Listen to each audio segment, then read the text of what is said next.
محترم ناظرین، السلام علیکم ورحمۃ اللہ وبرکاتہ۔ نماز اہم عبادت ہے، اس کی پابندی ضروری ہے۔ بے شمار آیت قرآنیہ اور احادیث نبویہ سے اس کی فضیلت ثابت ہے۔ چند احادیث پیش خدمت ہیں۔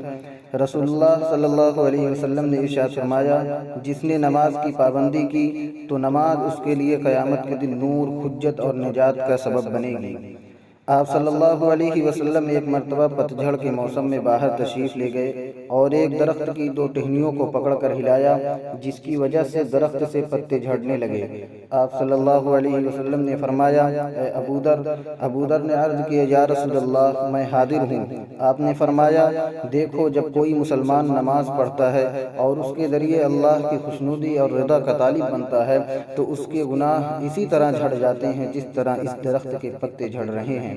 رسول اللہ صلی اللہ علیہ وسلم نے فرمایا، بتاؤ تو کسی کے دروازے پر نہر ہو، وہ اس میں ہر روز 5 بار غسل کرتا ہو، کیا اس کے بدن پر میل کچیل رہ جائے گی؟ عرض کیا، نہیں۔ فرمایا، یہی مثال 5 نمازوں کی ہے کہ اللہ تعالیٰ ان نمازوں کے سبب خطاؤں کو مٹا دیتا ہے۔